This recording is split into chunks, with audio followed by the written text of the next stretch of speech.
ఓం తత్సత్. ఓం లోకంబులు లోకేశులు లోకస్తులు తెగిన తుది అలోకంబగు పెంచీకటి కవ్వల యౌవండు ఏకాకృతి వెలుగు అతనినే సేవింతున్. ఓం తత్సత్. ఆత్మ సత్ చిత్ ఆనంద లక్షణములు, స్వరూప లక్షణములు కలిగినది. ఆత్మకు ఒక 3 లక్షణాలు చెప్పడం జరిగింది. ఆ విషయాన్ని కొనసాగిస్తున్నారు ఈ 2వ తరంగంలో, సచ్చిదానంద తరంగంలో, సదాముక్తి సుధార్ణవం అనే ఈ గ్రంథంలో. చూద్దామండి 29వ శ్లోకం. ఆత్మానః అవయవాన్ ఇతి న గుణ నచ తత్క్రియా సత్ చిత్ ఆనందవాక్యంతు వ్యవహారార్థ కల్పితం. ఇంతసేపు మనం సత్ చిత్ ఆనందాన్ని గురించి వర్ణించుకున్నామండి. ఆత్మ అంటే సత్ అని, చిత్ అని. సత్ అంటే ఉనికి, ఎప్పటికీ ఉండేది, ఉండుట అనే లక్షణం ఉండేది. చిత్ అంటే జ్ఞానం, అదే ప్రజ్ఞానం, ఎరుక, తెలివి అనుకున్నాం. అలాగే ఆనందం అంటే తృప్తి, లేక ఆనందం, లేకపోతే సుఖం, అనంతం, ఈ లక్షణాలతో చెప్పుకున్నాం. తీరా ఇప్పుడు ఏమంటున్నాడు తెలుసా అండి? ఆత్మానః అవయవాన్ ఇతి న గుణ నచ తత్క్రియా. ఆత్మకు అవయవాలు లేవు, దాంట్లో భాగములు లేవు. ఇప్పుడు మనకు కాళ్ళు ఒక భాగము, చేతులు ఒక భాగం, ముక్కు ఒకటి, ఇలా ప్రతి ఒక్కదానికి అవయవం అంటే ఒక ఆకారం, ఒక రూపనామాలతో ఉండే ఆకారం. ఇలా ఈ పుస్తకం ఇది 4 పక్షాలుగా ఉంది, ఇదిగో పేన కొంచెం పొడుగ్గా ఉంది, అలాగా కొన్ని ఆకారాలు ఉంటాయి. దాన్ని అవయవములు అంటారు, దాంట్లో భాగాలు. ఆత్మకు ఎటువంటి అవయవములు లేవు. ఎందుకు? అదే కదా అంత పరిపూర్ణమైనది అది, దానికి అవయవాలు ఎలా వస్తాయి? లేవు.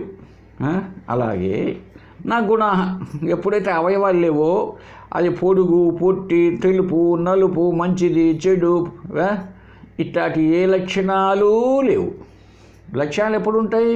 అది పరిమితమైనది అయితే కొన్ని లక్షణాలు వస్తాయి, కొన్ని అవయవాలు ఉంటే కొన్ని గుణాలు వస్తాయి. ఏమీ లేవు. నచ తత్క్రియా, ఆత్మకు క్రియలు, కర్మ చేసేది అంటూ ఏమీ లేవు. కర్మ ఎప్పుడు జరుగుతుంది? మనకంటే వేరుగా ఇంకొకటి ఉంటే. ఇప్పుడు ఇక్కడ నుంచి బయట టౌన్లోకి దారి అనేది ఉంటే నేను వెళ్తా, ఇక్కడి నుంచి నాకు కాళ్ళు అనే అవయవాలు ఉంటాయి. అలా లేదు కదా. ఆత్మ కంటే రెండవది ఖాళీ జాగా అంటూ లేకపోతే ఇంకేదో అంటూ ఏమీ లేదు కనుక అది కర్మ ఎలా చేస్తుంది? క్రియలు ఎట్లా ఉంటాయి? ఉండడానికి లేదు. చూడండి, కాబట్టి బ్రహ్మానికి ఏ క్రియలు లేవు, ఏ కర్మలు లేవు. ఏ కర్మలు అంటావు. అయితే మనం అనొచ్చు, ఆ దేవుడు మనల్ని పుట్టిస్తున్నాడు, పెంచుతున్నాడు, చంపుతున్నాడు కదా. ఇవంతా ఒక కోణంలో ఒక మధ్యమ అధమ సాధకులకు చిత్తశుద్ధి కోసం చెప్పేటువంటివే. ఆత్మ ఏ క్రియ లేదు. ఇప్పుడు సూర్యుడు మనకు ఎండనిస్తున్నాడు అంటాం. ఎండ అనేది ఉండి అది ఆయన ఇవ్వడం కాదు, అది సూర్యుని లక్షణమే. ఆయన తన పాటికి తాను ఉన్నాడు అంతే. ఇప్పుడు ఇంతకుముందు చెప్పుకున్నాం, అయస్కాంతం ఇనుప ముక్కను లాగింది అని.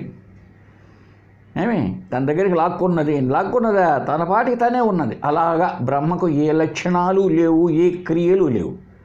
అయితే అది ఏంటిది? సచ్చిదానంద వాక్యం. ఇంతవరకు మనం చెప్పుకున్నాము, చూసారండి.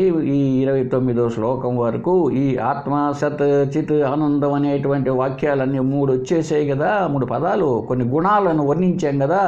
ఆ గుణాలకు మళ్ళీ స్వరూప లక్షణాలు అని చెప్పాం కదా. ఇదంతా ఏంటయ్యా? వ్యవహారార్థ కల్పితం. చూడండి, వ్యవహరించడానికి వ్యవహార యోగ్యత కలిగి ఉన్నదే కానీ ఆ సచ్చిదానంద శబ్దాలంతా కేవలం నీకు అర్థం కావడానికి, దాని గురించి చెప్పడానికి, ఉపదేశించడానికి, వ్యవహారం కోసం మాత్రమే చెప్తూ ఉంటాం. అన్నీ చాలా చెప్తాం అన్నమాట. మనం లౌకికంలో కూడా కొన్ని వ్యవహార యోగ్యతతో చెప్పుకుంటూ ఉంటాం, అంతేగాని సత్యంగా అలా ఉండవు. దానికి కొన్ని గుణాలు ఉంటే దాని గురించి చెప్పచ్చు మనం. ఏమీ లేని ఎలా చెప్తాం? ఫలానా సత్తని చిత్తని ఆనందం అని చెప్పడానికి వీలు లేదు కదా. మరి ఉపయోగిస్తున్నామంటే కేవలం వ్యవహారం కోసం. ఇప్పుడు ఆయన పొడుగ్గా ఉన్నాడన్నాం, ఇంకొకరితో బేరీజు వేసుకొని అతని కంటే పొట్టివాడు ఉంటే ఇతను పొడుగువాడు అన్నాం ఏమండి. అంటే అది వ్యవహరించడానికి కోసం. నిజంగా అతను పొడుగు అని నిర్ణయించగలుగుతామా? అతని కంటే ఇంకొక ఆయన పొడుగు ఆయన వచ్చి ఇది ఈ లక్షణం కాబట్టి ఈ సత్యచిత్ ఆనందం అనేది కూడా మనం అర్థం చేసుకోవడానికి వ్యవహారం కోసం చెప్పడమే కానీ సత్యం కాదు, వ్యవహారార్థ కల్పితం. చూసారా ఎంత ఇబ్బందికరము? పరమాత్మను అర్థం చేసుకోవడానికి ఎంత కష్టమని చెప్పండి. ఏ లక్షణం చెప్పాలి?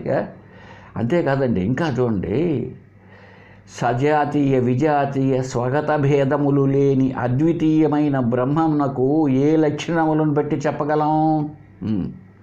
బ్రహ్మ అంటే ఏంటి? సజాతీయ విజాతీయ స్వగత భేదములు లేనిది. భేదాలు 3 రకాలండి, ఇంకంతకంటే వేరే భేదాలు ఉండడానికి లేదు. ఒకటి సజాతీయ భేదం, ఒకే జాతిలో ఉన్న భేదం.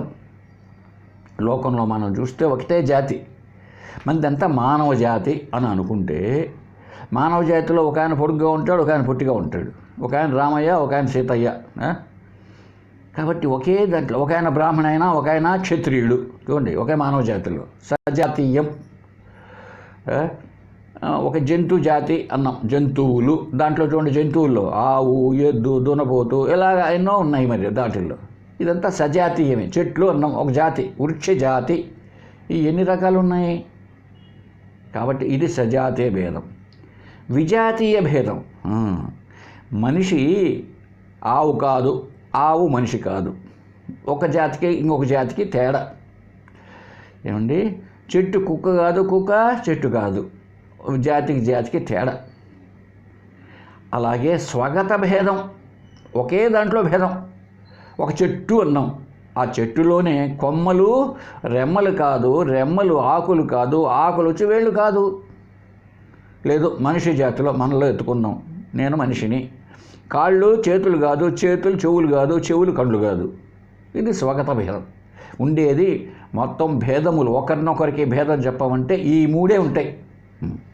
సజాతీయ భేదము, విజాతీయ భేదము, స్వగత భేదం. ఏదైనా అంతే. ఇప్పుడు ఆ పరుపు దిండు కాదు, దిండు పరుపు కాదు. చీర రవిక కాదు, రవిక చీర కాదు. ఈ 3 ఒకే జాతిలో అయినా భేదం ఉంటుంది, విజాతీయ భేదం ఉంటుంది, లేదా స్వగత భేదమైన ఉండి తీరుతుంది. బ్రహ్మ లేదా ఆత్మ ఇటువంటి భేదములు లేనిది అని చెప్పడం జరిగిందండి. మరి అటువంటప్పుడు దాన్ని ఎట్లా చెప్తాం? అలక్షణం, అవ్యవహారం అని అనుకుందాం మనం. అది మాండూకోపనిషత్తులో ఉంది, చెప్తాం తర్వాత. కాబట్టి అలక్షణం అన్నారండి, ఏ లక్షణాలు లేవు. అందువల్ల ఈ సచ్చిదానందం అని చెప్పారు కదండి. ఎస్, చెప్పాము. అది ఏంటిది?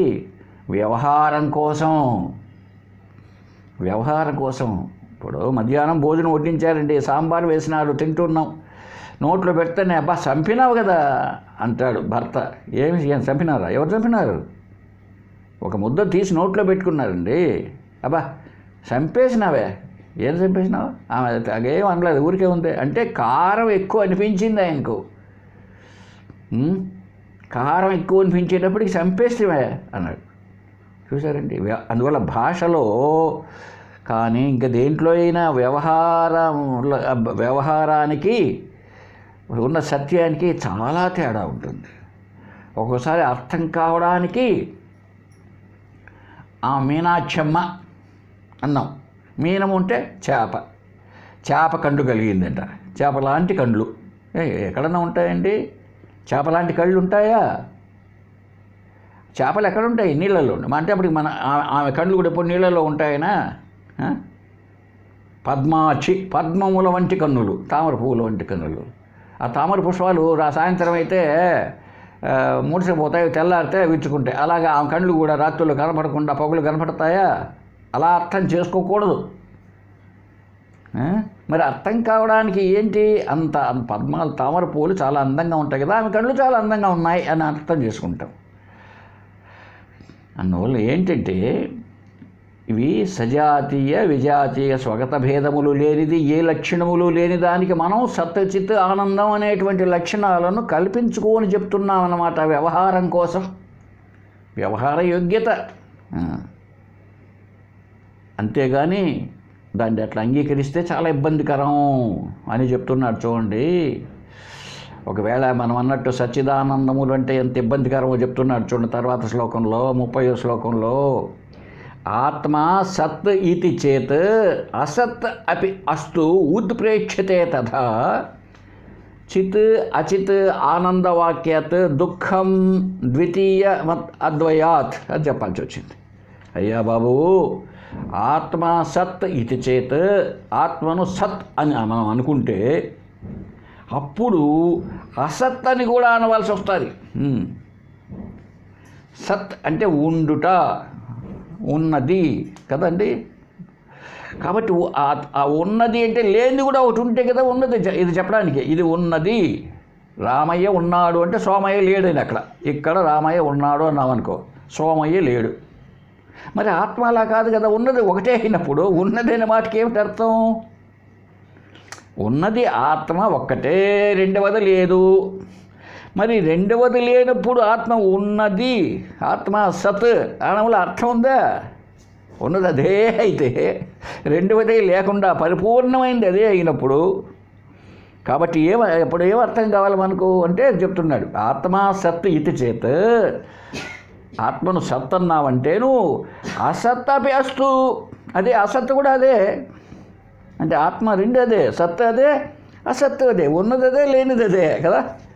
కాబట్టి అక్కడ సత్తు అనడానికి కూడా వీల్లేదు.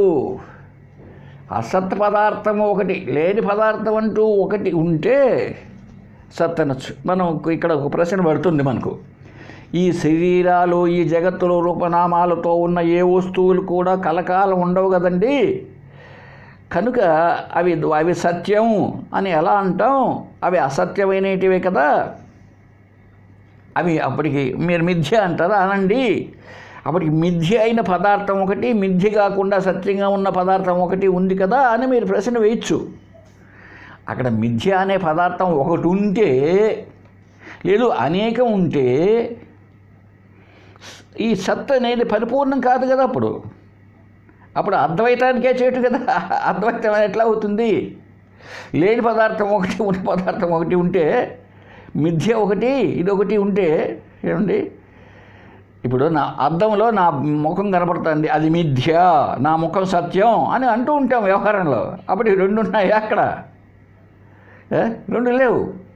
కాబట్టి సత్తుగా ఉన్నది నేనే, అసత్తుగా ఉన్నది అంటే మిథ్యగా ఉన్న అద్దంలో ఉన్న నా ప్రతిబింబం కూడా నేనే అనాల్సి వస్తుంది కదా. కాబట్టి రెండవది నిజానికి లేదు.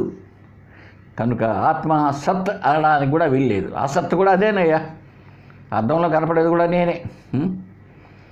ఇప్పుడు నెక్లెస్ని చూసాం, బంగారు నెక్లెస్, రెండు పదాలు పెట్టాము అక్కడ, బంగారు నెక్లెస్.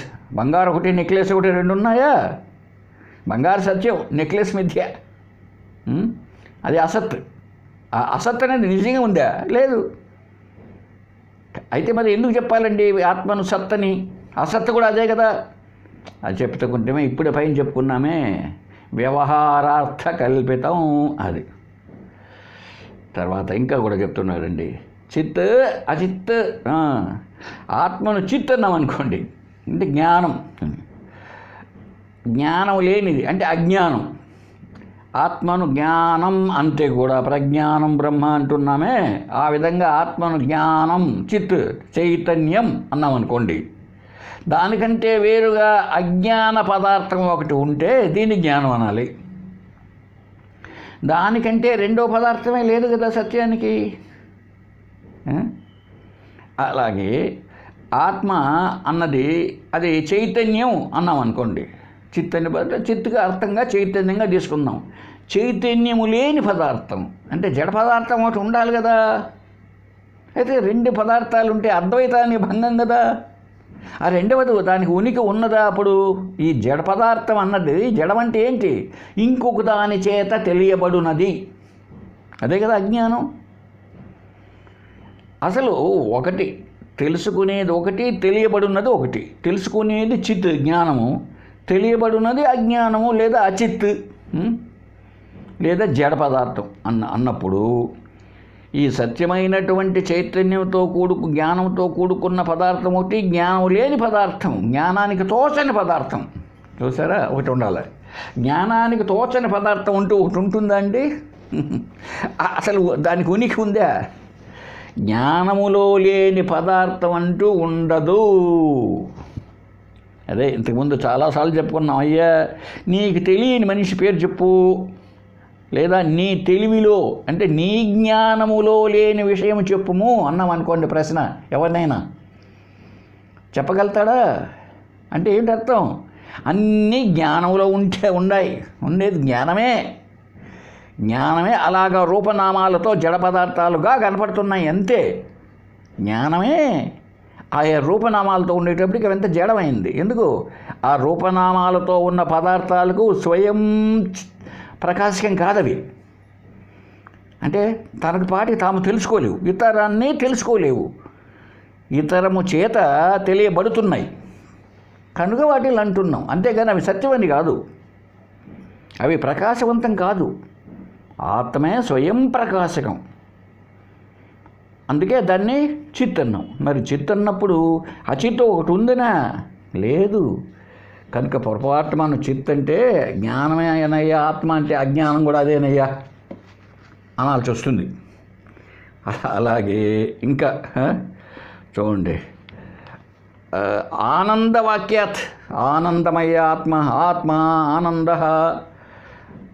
ఇంతకుముందు చెప్పుకుంటమే ఆనందో బ్రహ్మ, ఆనందమేనయ్యా బ్రహ్మ అంటే దుఃఖం ఉంటే కదండి ఇది ఆనందం అనేది. ఒకటి దుఃఖం పదార్థం ఒకటి ఉంటే ఇది ఆనందం అనాలి. అప్పుడు అసలు రెండవ పదార్థమే లేదు అని చెప్తే ఇంతవరకు మరి దుఃఖం. కాబట్టి అది ఆత్మను ఆనందం అంటే దుఃఖం అనేది కూడా ఒకటి ఉండాలి. అప్పుడు ఈ రెండు ఉన్నట్టు. దుఃఖం కలిగిన పదార్థం ఒకటి, ఆనంద పదార్థం ఒకటి. అద్వైతానికి భంగం కుదరదు. రెండు పదార్థాలు లేవు, ఉన్నది ఒకటే, అనేకం లేవు కదా. మరి దుఃఖం నీ భావన, దుఃఖపడేది కూడా నీ మనస్సు, నువ్వు కాదు, ఆత్మ కాదు దుఃఖపడేది కూడా మనసు. సరే మనసైనా ఉంది కదండి అనొచ్చు మీరు. మనసు మనకు దుఃఖాన్ని ఇస్తున్నది కదా అనొచ్చు. అది సత్యం కాదు. ఎందుకు సత్యం కాదు? 3 కాలాల్లో ఉండడం లేదు. మనస్సు ఎల్లవేళలా ఉండడం లేదు. గాఢ నిద్రలో అసలు మనసు అనేది లేదు. బాల్యంలో ఒక రకమైన మనసు ఉంటుంది, వృద్ధాప్యంలో మనసు ఒక రకంగా ఉంటుంది కదా.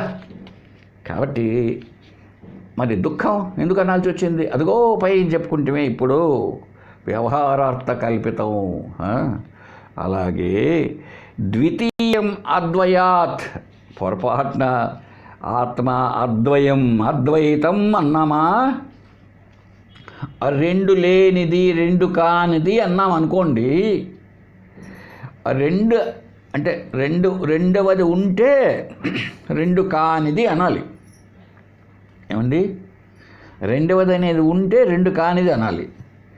ఆత్మ అన్నది లేదా బ్రహ్మ అనేది ఏకం ఏవ అద్వితీయం బ్రహ్మ అంటున్నాము కదా. ఉన్నది ఒకటేనని. ఉన్నది ఒకటే అయినప్పుడు రెండవది లేనిది అనాల్సి వచ్చిన పనేమి? రెండవది అంటూ ఉంటే ఆ రెండవది కాదయ్యా ఇదేం చెప్పచ్చు. రెండవదే లేనప్పుడు దాని పేరు అద్వైతం అనడానికే వీల్లేదు కదా. చూసారండి? అయినా ఏమంటున్నాం మనం? అద్వైతం అంటున్నారు. మరి ఎట్లా పొసుగుతుంది అంటే అద్వైతం అర్థం అది కాదు. నువ్వు అనుకుంటున్నావయ్యా బాబు నీకంటే రెండవది ఉందని. ఆ రెండవది అనేది లేదు, ఇదేనయ్యా రెండవ దాని మాదిరి కనపడుతున్నది అని చెప్పడానికి అద్వైతం అనాల్సి వచ్చింది. ఏమండి? ఇప్పుడు నా ముఖం అద్దంలో కనపడుతున్నది. ఆ అద్దంలో కనపడేది నేనేనని నేను అనుకుంటూ ఉన్నాను కనుక అప్పుడు ఏం చెప్తున్నాడు గురువుగారు? అద్వయమయ్యా, నువ్వేనయ్యా ఉండేది, అద్దంలోది లేదయ్యా, కనపడుతున్నదే అంటే అన్నాం అనుకో, కనపడుతుంది కదా అదోయ్యా అంటే అది నువ్వే, ఆ రెండవది కూడా నీవే. ఇప్పుడు రెండవది ఉందా? రెండవది అంటే అనేకం ఉన్నాయా? అనేకం అదేనయ్యా. అందువల్ల అద్వైతం అనాల్సి వచ్చింది. ఇప్పుడు సముద్రం దగ్గర పోయాం, నిన్నే చెప్పుకున్నాం, అనేకమైన అలలు కనపడుతున్నాయి, చిన్నలా పెద్దలా ఇట్లా కనపడుతున్నాయి. ఏమిటయ్యా నీరు ఒక్కటే అన్నారు కదా, అనేకం కనపడుతున్నాయి, అనేకమా?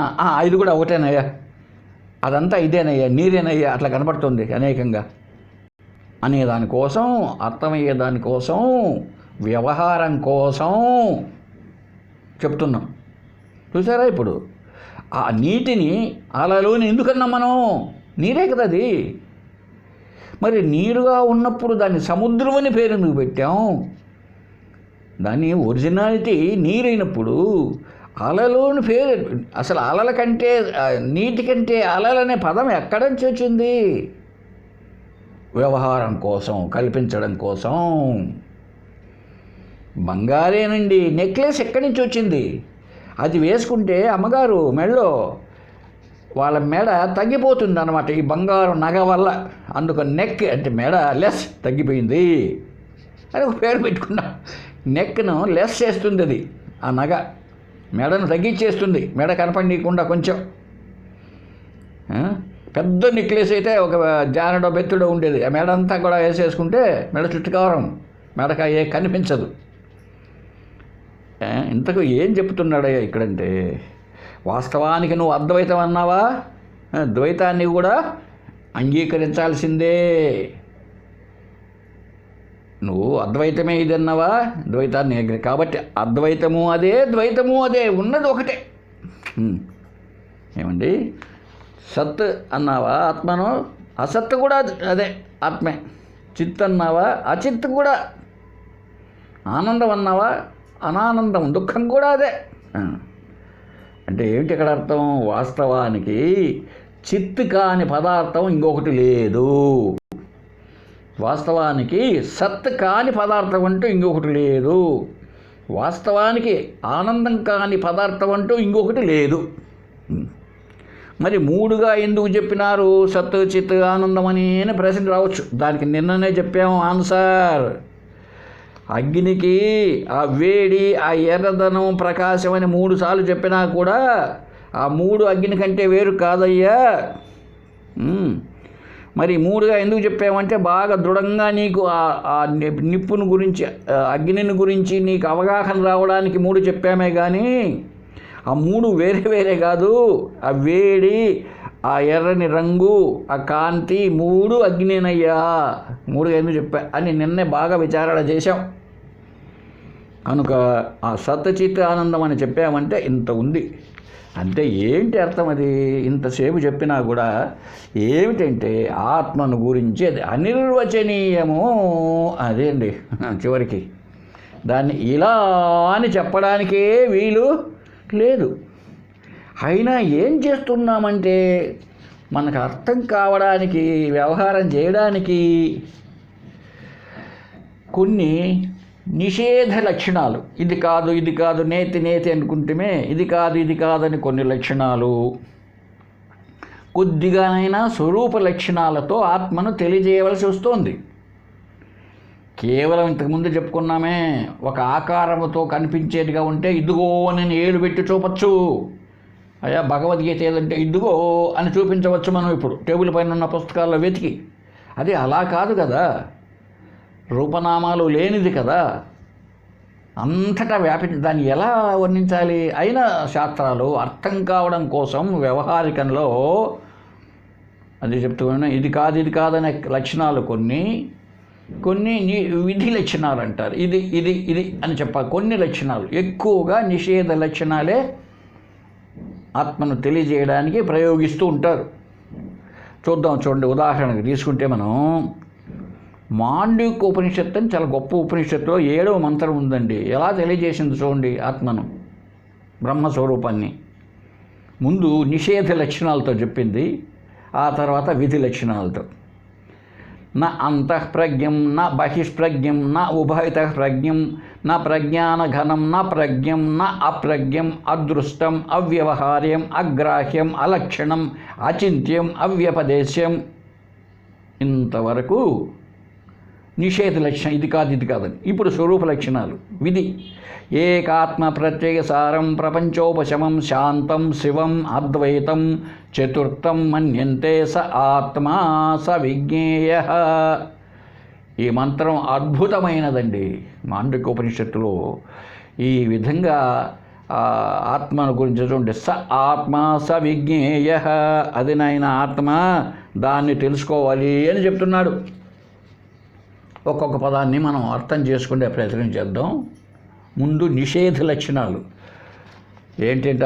ఒకటోది నా అంతః ప్రజ్ఞం. ప్రజ్ఞ అంటే తెలివి, జ్ఞానం.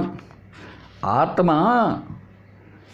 ప్రజ్ఞానం అంటే జ్ఞానం. ఈ జ్ఞానం ఎటువంటిదయ్యా? లోపలుండే ప్రజ్ఞానం కాదు, లోపలుండే జ్ఞానం తెలివి కాదు. లోపలంటే ఎక్కడ? మనకు బయట జ్ఞానం ఉంది. బయట చూసి నా కాళ్ళు, వాళ్ళ కాళ్ళు, అది మంచము, అది రోడ్డు, కుక్క, నక్క, అవి ఎంత బయట జ్ఞానం. లోపల జ్ఞానం మనకు లోపల ఒక ప్రపంచం ఉందండి. బయట ప్రపంచం మాదిరి లోపల ఒక ప్రపంచం. లోపల కూడా నయస్ స్వప్నావస్థలో అది లోపల ప్రపంచమే కదా. ఇది జాగ్రత్త ప్రపంచమైతే అది లోపల ప్రపంచం. ఈ జాగ్రత్త ప్రపంచంలో స్థూలమైన వస్తువులను ఈ స్థూలమైన ఇంద్రియాల చేత అనుభవిస్తున్నాం, సుఖాన్ని దుఃఖాన్ని. స్వప్న జగత్తులో సూక్ష్మమైన ఇంద్రియాల ద్వారా, అక్కడ లేవు ఇంద్రియాలే, కాబట్టి మనస్సే ఇంద్రియాలుగా ఉంది. మనసు ద్వారా కల్పించుకొని అక్కడ ఈ జాగ్రత్తలోని విషయాలను, అవి స్థూలం కాల ఇంకా అవి కనుక అపంచీకృత పంచభూతాలుగా, పంచీకరణం చెందని పంచభూతాలుగా ఉన్నాయి. అంటే కేవలం శబ్ద స్పర్శ రూప రసగంధాదులు యొక్క తన్మాత్రలు అంటారు. అంత మాత్రంగానే ఉన్నాయి. అయినా వాటిని అనుభవిస్తూ సుఖాన్ని దుఃఖాన్ని పొందుతూ ఉన్నాం కదా. కాబట్టి లోపల ప్రజ్ఞానం నా అంతఃప్రజ్ఞం అంటే ఈ స్వప్నములోని విషయాలకు సంబంధించిన జ్ఞానం కాదు. చూడండి, ఆత్మ అంటే జ్ఞానమే కదండి. ప్రజ్ఞానం బ్రహ్మ. ఈ లోపల ఉండే ఈ విషయ వాసనలు ఈ లోపల మనకు కనపడుతూ ఉంటాయి. కల్లో ఆ దృశ్యాలు, అక్కడ ఉండేటువంటి చూసేవాడు, ఇవంతా కూడా అది కాదు, ఆత్మ కాదు. సరే, ఆ కళలో మనం పొందే సుఖ దుఃఖాల అనుభవాలు కానీ, అక్కడ దృశ్య రూపం, అక్కడ కూడా చూచేవాడు ఉన్నాడు ఒకడు, ఆ చూడబడేటివి కూడా ఉన్నాయి కల్లో, అది ఆత్మ కాదు. సరే, స్వప్నాన్ని వాడు ఒకడు ఉన్నాడు, జీవుడుగా చెప్పుకున్నాం మనం. ఆ జీవుణ్ణి 3 రకాలుగా చేశాం. జాగ్రత్తలో ఉన్న జీవుణ్ణి విశుడని, స్వప్నంలో ఉన్న జీవుణ్ణి తైజస్సుడు అని, గాఢ నిద్రావస్థలో ఉన్న జీవుణ్ణి ప్రాజ్ఞుడని, 3 అక్కడ ఉండేటువంటిది మూడుగా విభాగించాం. 3 అవస్థలు, 3 శరీరాలు, 3 జీవులుగా. కాబట్టి వాడున్నాడే ఆ జీవుడు స్వప్నావస్థలో, అది కాదు ఆత్మ. చూసారండి, అది ఆత్మ యొక్క నిజ స్వరూపం కాదు. ఈ లోపల ప్రజ్ఞానం ఆత్మ కాదు. నా బహిర్ప్రజ్ఞం. చూడండి, బయట ఉండేటువంటి ప్రజ్ఞానమా? ఈ జాగ్రత్త ప్రపంచాన్ని అనుభవించేటువంటి ఎరుకనా అది? అంటే ఈ జాగ్రత్త అవస్థలోని ఆ జ్ఞానం కూడా ఆత్మ కాదు. ఈ జాగ్రత్తలో ఉండే విషయాలు కానీ, దేశకాలాదులు కానీ, ఈ ప్రకృతి అంతా కానీ, జడరూపమైన పదార్థాలు కానీ, ఈ పంచమహాభూతాలు కానీ, ఈ వ్యవహారాలు, ఈ కాఫీలు, ఇడ్లీలు, టిఫిన్లు, భోజనాలు, ఈ విషయాలు, సినిమాలు, షికారులు, ఇవన్నీ ఏందెందో ఉన్నాయే, అవి కానీ, ఆ సుఖదుఖాదులు కానీ, దృశ్య రూపాలు కానీ, ఈ జాగ్రత్తావస్థను అనుభవించే జీవుడు ఉన్నాడే, వాడి పేరేం పేరు? విశ్వడు. ఇదంతా ఏది? నిజమైనటువంటి మన ఆత్మ కాదు. 2 కాదంట. తర్వాత నా ఉభయత ప్రజ్ఞం. ఈ 2 కలుసుకున్నదేమన్నా ఒకటి ఉండి, ఉభయ అంటే జాగ్రత్త అవస్థ, స్వప్నావస్థ 2 కలిపిన ఏమన్నా ప్రజ్ఞానమా? ఆ జ్ఞానం ఏమన్నా ఆత్మనా? కాదు. అదే మిశ్రమ ప్రజ్ఞ అందాం. 2 కలుపుకొని, జాగ్రత్తను స్వప్నాన్ని 2 కలుపుకున్నటువంటి జ్ఞానమా? కాదు. ఎట్లా ఉంటుందంటే, ఏమండి, రెండు కలిపేసామనుకోండి ఎట్లా ఉంటుంది తెలిసినప్పుడు.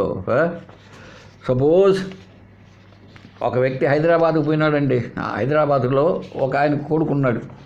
ఆ కొడుకు మనీ ఆర్డర్ చేయాలనుకున్నాడు మెలకువలో ఉండంగా, చేయకుండానే పడుకొని నిద్రపోయినాడు. మెలకువలో ఉన్నప్పుడు ఏమనుకున్నాడు, కొడుక్కి చదువుతున్నాడు కనుక అక్కడ ఏదో బీటెక్కో ఎంటెక్లో డబ్బు మనీ ఆర్డర్ చేయాలనుకున్నాడు, నిద్రపోయినాడు. నిద్రలో ఊర్లో ఉన్న పోస్ట్ ఆఫీస్కి పోయి కొడుక్కి మనీ ఆర్డర్ చేసి వచ్చేసాడు. మెలకువలో అనుకున్నాడు, నిద్రలో కల్లో మనీ ఆర్డర్ చేసేసాడు. చూశాడు. అట్లాగే అంటే ఇది రెండు కలిపితే ఎట్లా ఉంటుందో. ఒకడు చెన్నై పోవాలనుకున్నాడు మెలకువలో, రాత్రికి కల్లో అక్కడ పోయినాడు, చెన్నైకి పోయి సముద్రంలో బీచ్లో అంతా చూస్తూ నిలబడుకో ఉన్నాడు. ఇలాగే కల్లో ఆ దేవలోకానికి పోయాడు, స్వర్గలోకానికి, బ్రహ్మాండంగా దేవతల మధ్య అంతా ఈయన కూడా నాట్యం చేసేసాడు. తర్వాత మెలక వచ్చినప్పుడు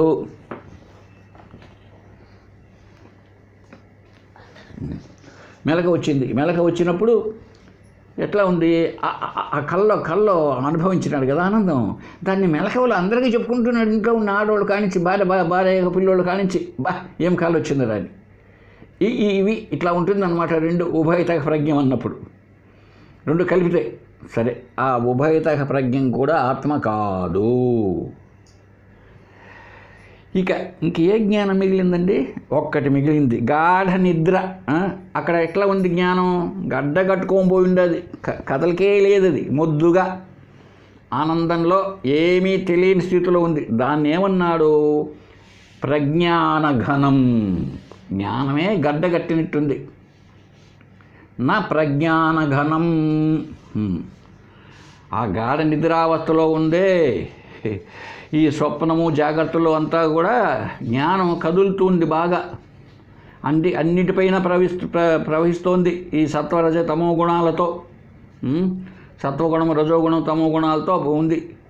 గాఢ నిద్రలో ఏం లేదు, కేవల అజ్ఞానం, ఏ ఆనంద రూపం, ఆనందంగా ఉండి హాయిగా నిద్రపోయినాను అనేటువంటి ఆ సుషుప్తి స్థితిలో ఉండేది. దాన్ని శాస్త్రం ఏం చెప్పింది? ఉపనిషత్తు ప్రజ్ఞాన ఘనం అన్నది.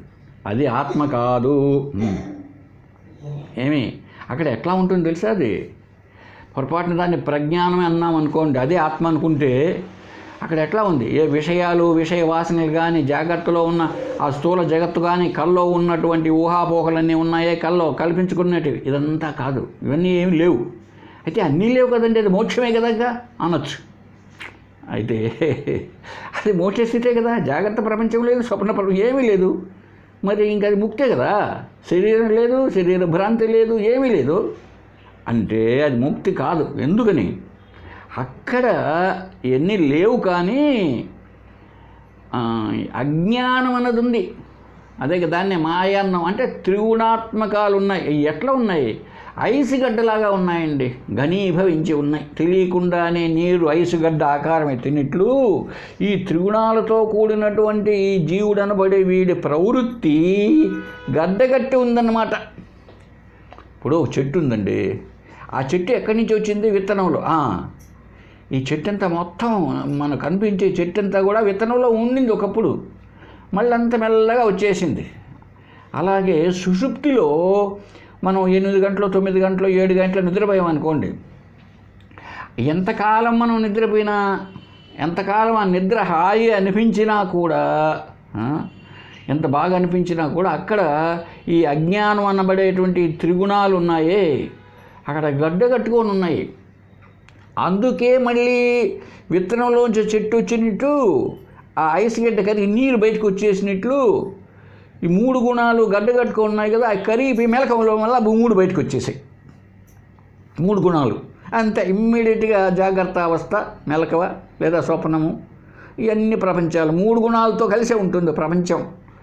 ప్రపంచం అనేటప్పటికి 3 గుణాలతోనే ఉంటుంది. కనుక అక్కడ ఏమండి, గాఢ నిద్రావస్థలో ఉండేటువంటి జ్ఞానం అది ఆత్మ కాదు. చూసామండి. అలాగే నా ప్రజ్ఞం మళ్ళీ చెప్తున్నాడు ఇక్కడ. ఏ ప్రజ్ఞ కాదు, జ్ఞానమే కాదంట. ఏది? ఈ జాగ్రత్త, స్వప్న, సుషుప్తి అవస్థల్లో ఉందే, ఈ మూడిట్లో ఉండే జ్ఞానం అసలైన ఆత్మ కాదు. ఈ మూడు దాటితే ఈ మూడింటిని తెలుసుకుంటూ ఏదైతే ఉన్నదో అది నిజ స్వరూపం. అంతేగాని ఈ మూడు ఏవి జాగ్రత్త అవస్థలోను, స్వప్నావస్థలోను, తర్వాత గాఢ నిద్రలో ఉండేటువంటిది అది ఆ ప్రజ్ఞ కాదు. సరే, అట్లని నా అప్రజ్ఞం ఏమండి? అట్లని అజ్ఞాన స్థాయా? అజ్ఞానమా ఏమన్నా? అదేమన్నా అజ్ఞానం ఉందామా అంటే అది అజ్ఞానం కాదు. అంటే ఏమీ తెలియనటువంటి స్థితి. అజ్ఞానం అంటే జ్ఞానానికి విరుద్ధ పదం కదా, కాబట్టి అజ్ఞానం అన్నది కాదు. నా ప్రజ్ఞం, నా అప్రజ్ఞం. చూసారంతా ఎట్లా చెప్తున్నాడో. ఇప్పుడు ఈ ఏటితో పోల్చి చెప్తున్నాడు? మనకున్నటువంటి మూడు అవస్థలను గురించి చెప్తూ ఈ మూడు స్థాయిల్లో ఉండే జ్ఞానం ఆత్మ కాదు. నా అంతఃప్రజ్ఞం, నా బహిర్ప్రజ్ఞం, నా ఉభయత ప్రజ్ఞం, నా ప్రజ్ఞాన ఘనం, నా ప్రజ్ఞం, నా అప్రజ్ఞం. ఇక్కడ ఈ మూడు అవస్థల్లోనే మనకు జ్ఞానం తెలియబడుతోంది కదా. కాబట్టి నువ్వు అనుకున్నట్టుగా ఇది నిజమైనటువంటి ఆత్మస్వరూపము కాదు అని కాదు అని చెప్పేసి ఈ మూడు విషయంలో పోనీలే, ఈ మూడు జ్ఞానం అంటాం కదా, మనకు తెలియబడేంత జ్ఞానంగాను అది అనుకుంటే అది కేవలం మూడు అవస్థల్లోనూ ఉంది. అయితే మూటిని తెలుసు. ఇది మూడిట్లోనే ఎట్లా ఉంది? రెండు అవస్థల్లోనేమో విషయాలను గురించిన జ్ఞానంగా, లౌకిక జ్ఞానంగా ఉంది. గాఢ నిద్రలోనేమో అజ్ఞానముతో కూడిన త్రివిధ గుణాల యొక్క ప్రవృత్తితో కూడినటువంటి జ్ఞానంగాను ఉంది మూడు అవస్థల్లో. ఇది కాదు కదా, మారిపోతుండలే. ఒకటి ఉన్నప్పుడు ఒకటి లేదు, ఇంకొక జ్ఞానం లేదు కదా. కాబట్టి అది కాదు. మరి ఏంటి ఆత్మ అన్నదాన్ని ఇంకా కొన్ని నిషేధ పద్ధతులతో చెప్తున్నాడండి. అదృష్టం. చూసారండి, దృష్టం అంటే కనిపించేది. అంటే ఈ కళ్ళకు, ఈ మాంసపు కళ్ళు అంటామే, అంటే ఈ విషయాలను చూస్తున్నాం కదా. కాబట్టి విషయ దృష్టి లేదు ఆత్మకి. ఈ లౌకిక దృష్టి లేదు. అంటే ఈ తమో గుణంతో చూసే దృష్టి కానీ, రజోగుణంతో చూసే దృష్టి కానీ, సత్వగుణంతో కూడా. ఏమండి, సత్వగుణం చాలా మంచిది కదా అనొచ్చు. మంచిదే. సత్వం మళ్ళీ రెండు రకాలు ఉంది. మలిన సత్వము, శుద్ధ సత్వము. అది ఈ మలిన సత్వానికి అంటే ఏంటి? ఈ మూడు గుణాలు ఎట్లా ఉంటాయంటే పర్సెంటేజ్ అండి. ఇప్పుడు 40% లేదా 30% సత్వగుణం, ఒక 50% రజోగుణం, 20% తమోగుణం ఉందనుకోండి. మూడు. సత్వగుణం తక్కువ కాబట్టి, ఇవి ఎక్కువలో ఉన్నాయి కాబట్టి పశుపక్షాదుల్లో ఇట్లాగా ఉంటుంది మూడిట్లో. మనుషుల్లో సత్వగుణం ఒక 50, రజోగుణం ఒక 30, 10% తమోగుణం ఉంది అనుకోండి. వీడు కొంచెం జ్ఞానవంతంగా ఉంటాడు. ఎందుకు? ఈ రెండు ఎక్కువలో ఉన్నాయి. మలిన సత్వం, దీన్నే మలిన సత్వం. శుద్ధ సత్వంలో ఎట్లా ఉంటుందంటే 99 పాయింట్ల సత్వగుణం, 0.5 రజోగుణం, 0.5 తమోగుణం. ఇది శుద్ధ సత్వం. అంటే ఏంటి ఇక్కడ ఏం చెప్పడం జరుగుతుందంటే ఆత్మ ఈ లౌకిక దృష్టితో చూసేటువంటి ఈ చూపు ఉంది. మనం ఏదో మంచము, ఇదో దుప్పటి అన్నీ చూస్తున్నాం కదండి, ఇదో పేన, ఇలాగా కనిపించేది కాదు. ఇది అర్థం కావాలి మనకు. ఆత్మను చూసేది కాదు, అది అదృష్టం. ఆత్మ ఏ స్థితిలో కూడా నువ్వు చూడలేవు. కేవలం తత్వ దృష్టితోనే చూడబడుతుంది. ఏమండి, చూచేవాడు చూడబడేది చూచుట అనే ఉండేది. ఆ మూడు ఉన్నంత వరకు తత్వ దృష్టి ఉండదు. ఈ మూడు లేవు. ఉన్నది ఒకటే, మూడు అవతారాలు ఎత్తింది. చూచేవాడు, చూడబడున్నది, చూచుట. దీన్ని త్రిపుట అంటావు. తినేవాడు, తినబడున్నది, తినుట. ఈ మూడుగా ఉన్నంత వరకు దాన్ని తత్వ దృష్టి అంటారు, లౌకిక దృష్టి. త్రిపుటి ఉంది అక్కడ, దానికి కనిపించదు. శాస్త్రం బాగా అర్థమై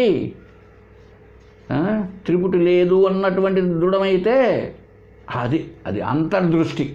అంతర్ముఖం కావాలంటూ ఉంటారే, లో దృష్టి అంటూ ఉంటేదో లోపల చూడమని కాదు. అంటే దీనికంటే నువ్వు చూసేది ఇప్పుడు బహిర్దృష్టి, మనం చూసేదంతా అది అదృష్టం, అవ్యవహార్యం, వ్యవహరించడానికి వీల్లేదు. అది వ్యవహరించడానికి వీలంటే తెలుసు కదా, వ్యవహారం లోకంలో అది అందరికీ, కొంతమందికి పాపం ఈ వ్యవహారంలో కొంతమందికి కొన్ని అలవాట్లు ఉంటాయి, మంచి ధార్మికమైన ధర్మకార్యాలు చేయాలని. అందరినీ కొంతమంది ఎట్లా ఉంటుందంటే పాపం పేదవాళ్ళు చాలామంది ఉన్నారు, వాళ్ళందరికీ సహాయం చేయాలా, లోకాన్ని వృద్ధి చేయాలా, ఇరుగు పొరుగు వాళ్ళకి దానం చేయాలా, ధర్మం చేయాలా, ఎవరికైనా జబ్బులు వస్తే ఆ జబ్బులను పోగొట్టాలా, తన ధనం అంతా ఖర్చు పెట్టైనా సరే వీళ్ళందరికీ సేవ చేయాలా. మానవ సేవ, మాధవ సేవ, ఇలాగా మానవ సేవ చేయాలా అనేటువంటి ఈ ధర్మాలు కావచ్చు మంచివే. అయితే ఇటువంటివన్నీ వ్యవహరించేటది కాదు ఆత్మ. ఎందుకు? ఆత్మకు ధర్మాలు లేవు. ఆత్మ అన్నదానికి ఫలానా ధర్మం అని లేదు. ఆ ధర్మము లౌకిక ధర్మమో శారీరక ధర్మాలు కావాల్సిందే, కానీ ఆత్మకు ధర్మాలు లేవు, కాబట్టి వ్యవహారం లేదు. ఇవన్నీ శాశ్వతమైన శ్రేయస్సును, శాశ్వతమైన ఆనంద సుఖాన్ని, బ్రహ్మను కలిగించలేవు, ముక్తిని ఇవ్వలేవు. ఇదంతా లౌకిక వ్యవహారం. మరి నిజమైన ఆత్మస్వరూపం అవ్యవహారం. దాన్ని ఏదో వాదన చేసి పొందుతాను, లేకపోతే నేను 10 మందితో వాదనలో గెలిచి పొందుతాను, లేకపోతే అన్నటువంటి వ్యవహారం ఏది పనికిరాదు. అంతేకాదండి, దాన్ని వ్యవహరించలేవు. అంటే నువ్వు దాన్ని వాక్కుతో కానీ దేంతోనూ నువ్వు చెప్పలేవు. యతో వాచో నివర్తంతే అప్రాప్య మనస్తో సహా నీవు ఏది కూడా ఆత్మ ఇది అని నువ్వు చెప్పలేవు వ్యవహారంతో. తర్వాత అగ్రాహ్యం, అది గ్రహించేది కాదు. అంటే ఇచ్చిపుచ్చుకునేది. 10 రూపాయలు నాకు ఇవ్వాలి అంటే నువ్వు ఇచ్చావు, నేను గ్రహించిన. అలాగా ఎవరిని ఇస్తే తీసుకుందాం. ఇప్పుడు లోకంలో ఎట్లా ఉందంటే మంచి కొంతమంది ఉన్నారు, రాజర్షులు, మహర్షులు ఉన్నారు. ఈనాటికి కూడా మన ఆంధ్రప్రదేశ్లో కూడా ఉన్నారు రాజర్షులు, మహర్షులు, భగవాన్లు. వాళ్ళంతా ఇస్తే మనం తీసుకోవచ్చు అనుకుంటారేమో మిత్రులారా, కుదరదంటోంది ఉపనిషత్తు. అగ్రాహ్యం, వాళ్ళు మన నెత్తిన చేయబెట్టి ఏదో మనకి ఇస్తే, లేకపోతే మన జోబిలో వేస్తే ఆత్మను తీసుకోవచ్చు, కుదరదు. హస్తమస్తక ప్రయోగం అని చెప్తూ ఉంటారు కొంతమంది. నెత్తిన హస్తము, మస్తకం, చేయి, మస్తకం అంటే తలకాయ, ఈ 2 కలయికతో వచ్చేస్తుందంట ఆత్మ వీళ్ళలోకి, వాళ్ళలో నుంచి. రాజర్షులు, మహర్షులు అలా కాదు అని చెప్తోంది ఉపనిషత్తు. అగ్రాహ్యం. మరి ఎట్లా అండి అటువంటి ఋషులు, ఆ గురువుల దగ్గర అంటే వాళ్ళ దగ్గర ఎందుకు మనం పాద నమస్కారాలు, ఆశీర్వాదాలు అంటే దాని అర్థం ఏంటంటే వాళ్ళకు బాగా వాళ్ళ దగ్గర కూర్చొని వినయంగా ఉంటే, వాళ్ళు శాస్త్రాన్ని బాగా బోధిస్తే మన చిత్తశుద్ధి కలిగిన వాళ్ళమే అయితే వాళ్ళు చెప్పిన దాన్ని, విషయాన్ని, ఆ జ్ఞానాన్ని పొందాలి. వాళ్ళు ఆత్మనిస్తే ఆత్మను కాదు పొందేది, ఆత్మ అనేది లేదు, జ్ఞానమే ఆత్మ. ఆత్మను గురించిన జ్ఞానమే ఆత్మ. జ్ఞానం వేరే, ఆత్మ వేరే కాదండి. ఇప్పుడే చెప్పుకోలే మనం, సత్యచిత్ ఆనందం. ఆనందమే ఆత్మ, జ్ఞానమే ఆత్మ. ఇప్పుడు ఆత్మజ్ఞానం కాదు, మళ్ళీ ఆత్మ అనేది ఒక వస్తువు, కంప్యూటర్ అనేది ఒక వస్తువు, కంప్యూటర్ జ్ఞానం అలా కాదు. అట్లా పొందాల్సిందే కానీ గురువుల దగ్గర నుంచి వాళ్ళ జేబులోనో వాళ్ళు వేసుకుంటారు కాషాయం, పట్టుది. ఆ పట్టు దాంట్లో నుంచో తీసి ఇస్తే మనం జేబులో పెట్టుకొని పోయేది కాదు. కాబట్టి ఈ శక్తిపాతం అనేది, లేకపోతే ఆ శక్తిపాతం అదే ఒక గ్లాసులోంచి ఇంకో గ్లాసులోకి మజ్జిగ నీళ్ళు పోసినట్టుగా ఆయన ఇచ్చేది, ఇదంతా అర్థం లేనటువంటిది అని మనం అర్థం చేసుకోవాలి. అంతేగాని ఈ గురువులకు శక్తి ఉంది, మా గురువు చాలా గొప్పవాడు, మాకు ఇచ్చేస్తాడండి మోక్షాన్ని అనేవాళ్ళు చాలామంది ఉన్నారు. అంతేకాదు, ఆ దేవుడు ఇస్తాడండి, కాబట్టి ఆ దేవుడు మొక్కితే బాగా వస్తాడు. పాతవాళ్ళు దేవుడు బాగాలేరు, ఇప్పుడు శివుడు, విష్ణువు బాగలేరు, ఈ కొత్త దేవుళ్ళు వస్తున్నారు అని మనంతా భావిస్తూ ఉంటామే. ఇదంతా ఇచ్చేది కాదు, పుచ్చుకునేది కాదు, అగ్రాహ్యం. తర్వాత చెప్పాడండి, అలక్షణం. ఆత్మ అలక్షణం. ఏ లక్షణాలు, ఏ గుర్తులు, నామరూప క్రియా గుణాలు ఇట్లాంటి ఆత్మకు లేవు. ఈ గుర్తులు లేనటువంటి ఆ తత్వాన్ని ఎట్లా చూస్తామో చెప్పండి. ఇప్పుడు కుందేలు చూడలేదు అనుకోండి ఒకటి, అప్పుడు కుందేలు గురించి చెప్పాలంటే ఏదో ఒకటి కొన్ని లక్షణాలు చెప్పాలి. అయ్యా పిల్లి మాదిర ఒక చిన్న జంతువు, అది ఆవులాగే సాధు జంతువు, ఉడతకున్నట్టు మూతి ఉంటుంది దానికి. ఉడత వెనక కాళ్ళ మీద కూర్చొని ముందు కాళ్ళతో కాయో పండు తింటూ ఉంటుంది. ఇది కూడా అంతే, కుందేలు కూడా వెనక కాళ్ళ పైన కూర్చొని తింటూ ఉంటుందంటే. అలాగే ఆవు వలె గడ్డి తింటుంది కుందేలు, ఉడత వలె దూకుతూ పరిగెత్తుతుంది. గొర్రెకు చిన్న తోక ఉన్నట్లు కుందేటి పరిమాణానికి ఈ కుందేటికి కూడా చిన్న తోక ఉంటుంది. ఇలాగా అయితే ఆవుకు, గుర్రానికి మొదలైన జంతువులకు పెద్ద పెద్ద చెవులు ఉంటాయి కదా, కుందేలు కూడా పెద్ద చెవులు ఉంటాయి. ఇట్లా చెప్పచ్చు. మరి ఇటు పోల్చి చెప్పడానికి కానీ ఇలా చెప్పుకోవడానికి ఏ లక్షణాలు ఉన్నాయి? అందుకే బృహదారణ్యక ఉపనిషత్తు ఒక మాట ఉంటుంది, విజ్ఞానతారమరే కేన విజానీయత్. అసలు ఆత్మను దేంతో చెప్పాలి? నామరూప గుణాలే లక్షణాలే లేవు కదా. ఇది అని లక్షణాలు లేని దాన్ని లక్షణాలు లేదు అని మనం చెప్పుకోవాల్సింది, అంతేగాని అదే నేతి నేతి పద్ధతి అంటుమే అలా ఇవంతే కాదు. ఇది నువ్వు అనుకున్నది కాదు, నువ్వు అనుకున్నది కాదు, నువ్వు ఏదనుకుంటున్నావో అది కాదు అని చెప్తూ రావడమే, ఏ గుణాలు లేవు. అలాగే ఇంకొక లక్షణం చెప్పాడు ఇక్కడ, అచింత్యం. చూసారండి ఉపనిషత్తులోది అచింత్యం. అదే ఇక్కడ చెప్పుకున్నాం, అదృష్టం, అవ్యవహార్యం, అగ్రాహ్యం, అలక్షణం. తర్వాతది అచింత్యం, మనసు చేత చింతన చేయలేనిది ఆత్మ యొక్క నిజరూపం. ఇది ఫలానాగా ఉంటుంది అని మనసు చేత చూడలేవు. అసలు మనసే కదిలిపోతూ ఉంది. అట్లాంటి కదిలే మనసుతో ఏం అర్థం ఏం తెలుసుకుంటావు నువ్వు, ఏం ఊహిస్తావు? ఇప్పుడు మన మనసు చేత ఊహించేటి పదార్థాలు, మనుషులు, వీళ్ళంతా కూడా నీ ఊహారూపమే. కొద్ది రోజులకు ఆ రూపాలు మారిపోతూ కూడా ఉంటాయి. అలా ఉంటుందా? మరి మనసు చేత చింతన చేస్తే, ఏదైనా చింతన చేయండి, మనసు చేత ఆలోచించండి, అది ఒక కాలంలో ఉంటుంది, ఒక కాలంలో పోతుంది, నశించిపోతుంది. మరి అలాంటిది మనసు చేత ఎలా తెలియబడుతుంది? దాన్ని కొన్ని లక్షణాలు ఉంటే మనసు చేత చింతన చేయవచ్చు, ఆలోచించవచ్చు, ధ్యానం చేయవచ్చు.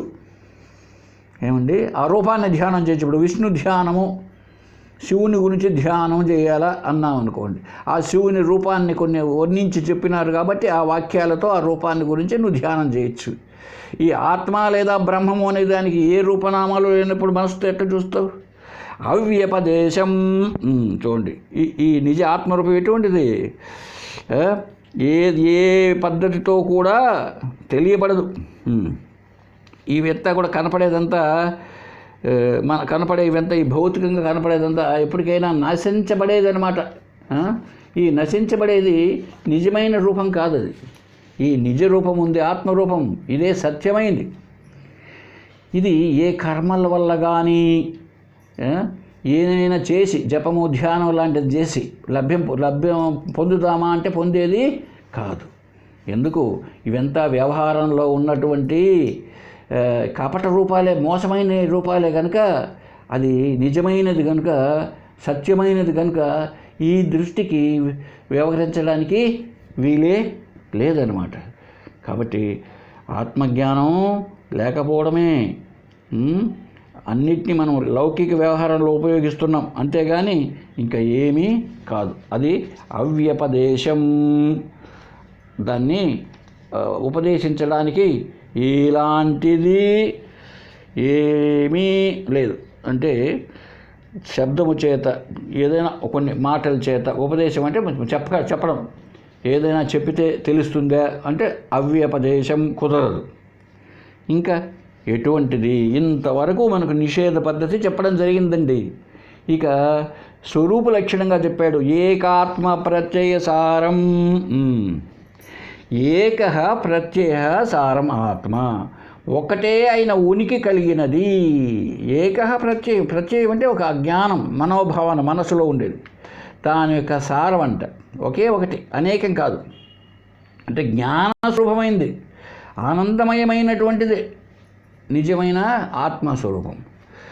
ఈ సత్చిత్ ఆనందమైనటువంటి లక్షణాలు కానీ రూపాలు కానీ నిజాన్ని మన ఊరికి చెప్పుకుంటున్నాం, కానీ నిజానికి అవి కూడా కాదు.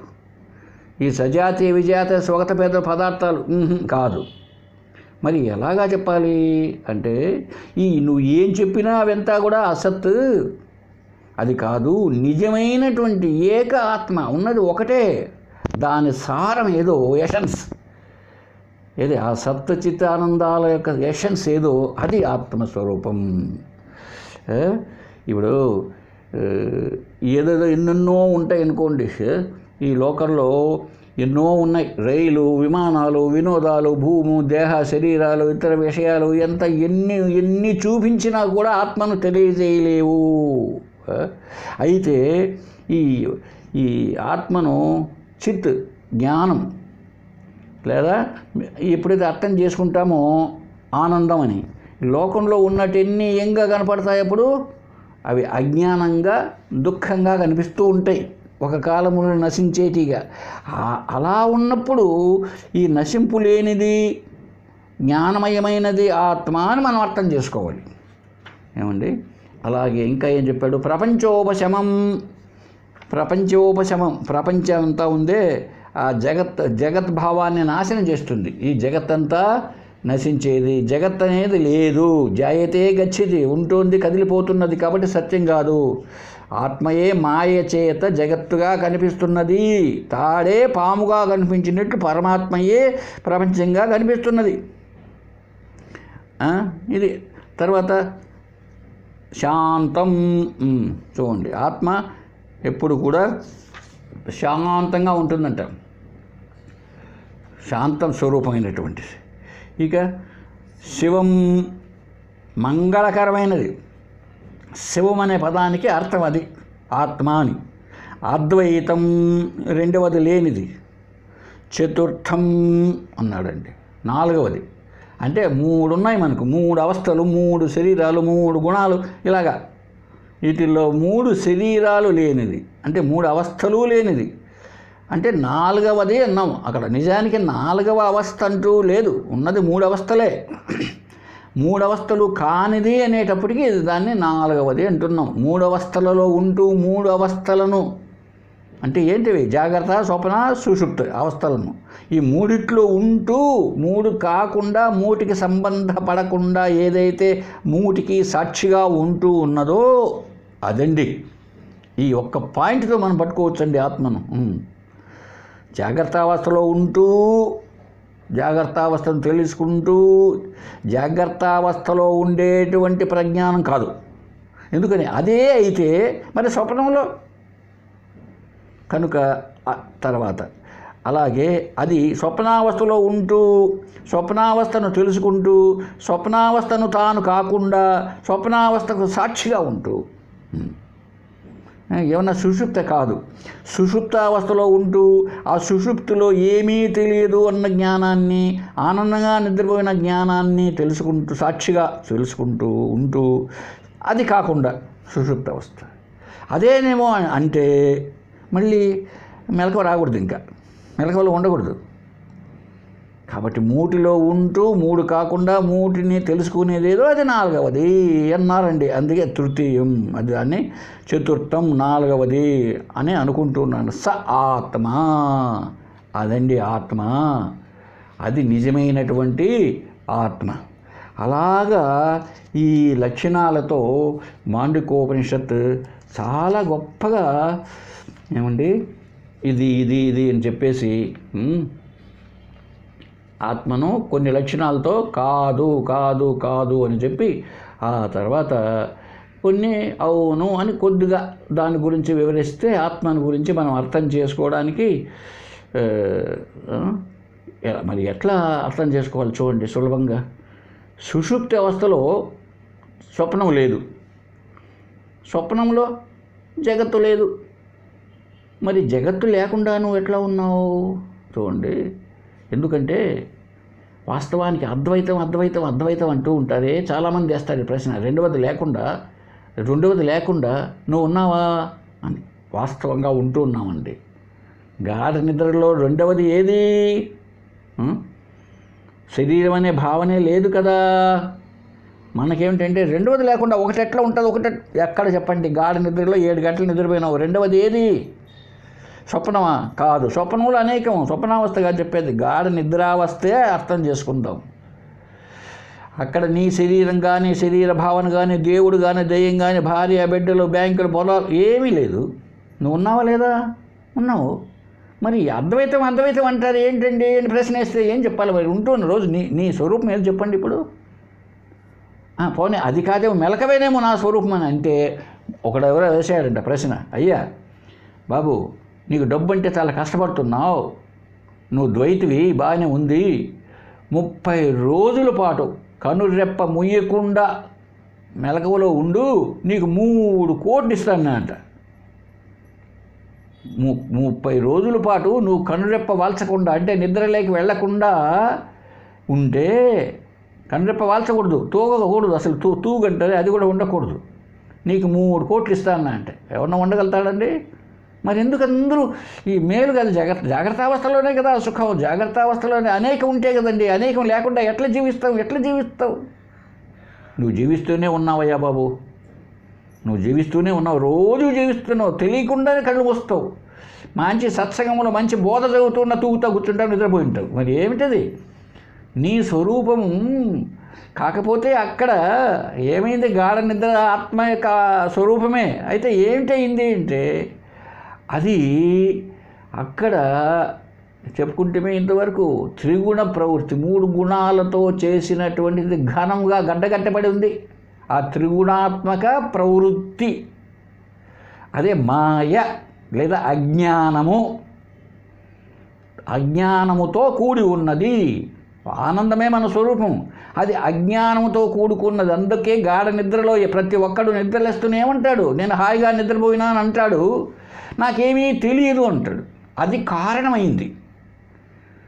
తెలియదు అన్న అజ్ఞానమే కారణం. అందుకే అక్కడ ఉన్నటువంటిది ఏ శరీరం? అది కారణ శరీరం. జాగ్రత్తలో స్థూల శరీరం. ఏమండి? స్వప్నంలో సూక్ష్మ శరీరం. ఇలాగా 3 శరీరాలతో ఉంటూ ఉంది మన జీవితం. కేవలం మనం జాగ్రత్తావస్థలు ఒక్కదాన్నే పోల్చుకొని అనుకుంటున్నాం, అలా కాదు. బాగా అర్థం చేసుకుంటే ఉన్నది అద్వైతమే. ఈ విషయాన్ని తర్వాత విచారణ చేద్దాం. కాబట్టి ఆత్మకు ఈ సత్వచిత్ ఆనందం అనే లక్షణాలు కూడా వాస్తవానికి మనకు అర్థం కావడానికి చూడండి, ఇప్పుడు ఉపనిషత్తులోనే ఎన్ని రకాలుగా చెప్పిందో. ఎందుకంటే అది అలాంటిదన్నమాట. ఏ లక్షణం చెప్పడానికి లేదు. మనకంటే ఎదురుగా వస్తువు అయితే తెలియజెప్పచ్చు. అది అంతటా వ్యాపించిన దాన్ని ఎలా చెప్పగలుగుతాం? చెప్పడానికి వీల్లేదు. హరి ఓం తత్సత్. ఓం పూర్ణమదః పూర్ణమిదం పూర్ణాత్ పూర్ణముదచ్యతే పూర్ణస్య పూర్ణమాదాయ పూర్ణమేవావశిష్యతే. ఓం శాంతి శాంతి శాంతి.